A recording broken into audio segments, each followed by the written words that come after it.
पांडवों का स्वर्ग आगमन। श्री कृष्णचंद्र से मिलने के लिए तथा भविष्य का कार्यक्रम निश्चित करने के लिए अर्जुन द्वारिकापुरी गए थे।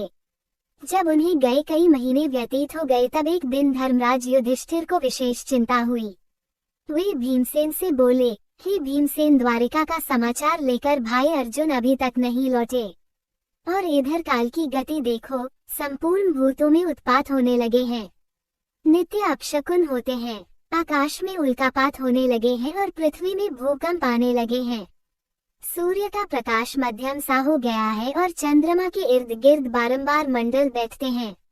आकाश के नक्षत्र एवं तारे परस्पर टकरा कर गिर रहे हैं। पृथ्वी पर बारंबार बिजली गिरती है। बड़े बड़े बवंडर उठकर अंधकार में भयंकर आंधी उत्पन्न करते हैं। सियारिन सूर्योदय के सम्मुख मुंह करके चिल्ला रही हैं। कुत्ते बिलाव बारंबार रोते हैं। गधे, उल्लू, कौवे और कबूतर रात को कठोर शब्द करते हैं। दोएं निरंतर आंसू बहाती हैं। घृत में अग्नि प्रज्वलित करने की शक्ति नहीं रह गई है। सर्वत्र श्रीहीनता प्रतीत होती है। इन सब बातों को देखकर मेरा हृदय धड़क रहा है। न जाने ये अपशकुन किस विपत्ति की सूचना दे रहे हैं। क्या भगवान श्री कृष्णचंद्र इस लोक को छोड़कर चले गए या अन्य कोई दैकदायी घटना होने वाली है। उसी क्षण आतुर अवस्था में अर्जुन द्वारिका से वापस आए। उनके नेत्रों से अश्रु बह रहे थे, शरीर कांतिहीन था और गर्दन झुकी हुई थी। वे आते ही धर्मराज युधिष्ठिर के चरणों में गिर पड़े। तब युधिष्ठिर ने घबरा कर पूछा, हे अर्जुन, द्वारिकापुरी में हमारे संबंधी और बंधु बांधव यादव लोग तो प्रसन्न है ना? हमारे नाना शूरसेन तथा छोटे मामा वसुदेव कुशल से है ना? हमारी मामी देवकी अपनी सातों बहनों तथा पुत्र पौत्रादि सहित प्रसन्न तो है ना? राजा उग्रसेन और उनके छोटे भाई देवक तो कुशल से है ना? प्रद्युम्न, अनिरुद्ध, सांब, ऋषभ आदि तो प्रसन्न है ना? हमारे स्वामी भगवान श्री कृष्णचंद्र उद्धव आदि अपने सेवकों सहित कुशल से तो है ना? वे अपनी सुधर्मा सभा में नित्य आते हैं ना?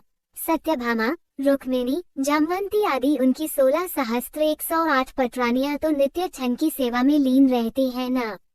हे भाई अर्जुन, तुम्हारी कांति क्षीण क्यों हो रही है और तुम श्रीहीन क्यों हो रहे हो? धर्मराज युधिष्ठिर के प्रश्नों के बौछार से अर्जुन और भी व्याकुल एवं शोकाकुल हो गए।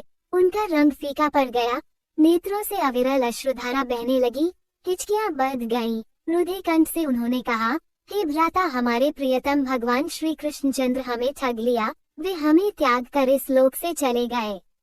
जिनकी कृपा से मेरे परम पराक्रम के सामने देवता भी सिर नहीं उठाते थे, मेरे उस परम पराक्रम को भी वे अपने साथ ले गए। प्राणहीन मुर्दे जैसी गति हो गई मेरी। मैं द्वारिका से भगवान श्री कृष्णचंद्र की पत्नियों को हस्तिनापुर ला रहा था, किंतु मार्ग में थोड़े से भीलों ने मुझे एक निर्बल की भांति परास्त कर दिया। मैं अबलाओं की रक्षा नहीं कर सका। मेरी वही भुजाएं हैं, वही रथ है, वही घोड़े हैं, वही गांडीव धनुष है और वही बाण है जिनसे मैंने बड़े बड़े महारथियों के सिर बात की बात में उड़ा दिए थे। जिस अर्जुन ने कभी अपने जीवन में शत्रुओं से मुक्की नहीं खाई थी, वही अर्जुन आज कायरों की भांति भीलों से पराजित हो गया। उनकी संपूर्ण पत्नियों तथा धन आदि को भील लोग ले गए और मैं निहत्थे की भांति खड़ा लूट देखता रह गया। उन भगवान श्री कृष्णचंद्र के बिना मेरी संपूर्ण शक्ति क्षीण हो गई है। आपने जो द्वारिका में जिन यादवों की कुशल पूछी है, वे समस्त यादव ब्राह्मणों के श्राप से दुर्बुद्धि अवस्था को प्राप्त हो गए थे और वे अति मदिरा पान करके परस्पर एक दूसरे को मारते मारते मृत्यु को प्राप्त हो गए। ये सब उन्हीं भगवान श्री कृष्णचंद्र की लीला है।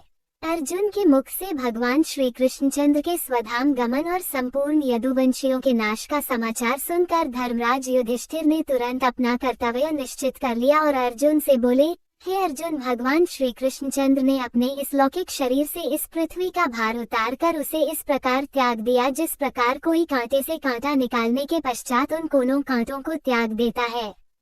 अब घोर कलियुग भी आने वाला है, अतः अब शीघ्र ही हम लोगों को स्वर्गारोहण करना चाहिए। जब माता कुंती ने भगवान श्री कृष्णचंद्र के स्वधाम गमन का समाचार सुना तो उन्होंने भगवान श्री कृष्णचंद्र में अपना ध्यान लगाकर शरीर त्याग दिया। धर्मराज युधिष्ठिर ने अपने महापराक्रमी पौत्र परीक्षित को संपूर्ण जम्बूद्वीप का राज्य देकर हस्तिनापुर में उसका राज्याभिषेक किया और शूरसेन देश का राजा बनाकर मथुरापुरी अनिरुद्ध के पुत्र वज्र का राजतिलक किया। तत्पश्चात परमज्ञानी युधिष्ठिर ने प्रजापति यज्ञ किया और भगवान श्री कृष्णचंद्र में लीन होकर संन्यास ले लिया। उन्होंने मान, अपमान, अहंकार तथा मोह को त्याग दिया और मन तथा वाणी को वश में कर लिया। संपूर्ण विश्व उन्हें ब्रह्म रूप दृष्टिगोचर होने लगा। उन्होंने अपने केश खोल दिए, राजसी वस्त्राभूषण त्याग कर चीर वस्त्र धारण करके और अन्न जल का परित्याग करके मौन व्रत धारण कर लिया। इतना करने के बाद बिना किसी की ओर दृष्टि किए घर से बाहर उत्तर दिशा की ओर चल दिए। राजा संसार की अनित्यता का विचार करके द्रौपदी तथा भाइयों को साथ ले हिमालय की तरफ महाप्रस्थान के पथ पर अग्रसर हुए। उस महापथ में क्रमश द्रौपदी, सहदेव, नकुल, अर्जुन और भीमसेन एक एक करके गिर पड़े। इससे राजा शोकमग्न हो गए। तदनंतर वे इंद्र के द्वारा लाए हुए रथ पर आरूढ़ हो दिव्य रूपधारी भाइयों सहित स्वर्ग को चले गए। वहां उन्होंने दुर्योधन आदि सभी धृतराष्ट्र पुत्रों को देखा। तदनंतर उन पर कृपा करने के लिए अपने धाम से पधारे हुए भगवान वासुदेव का भी दर्शन किया। इससे उन्हें बड़ी प्रसन्नता हुई। यह मैंने तुम्हें महाभारत का प्रसंग सुनाया है। जो इसका पाठ करेगा वह स्वर्गलोक में सम्मानित होगा।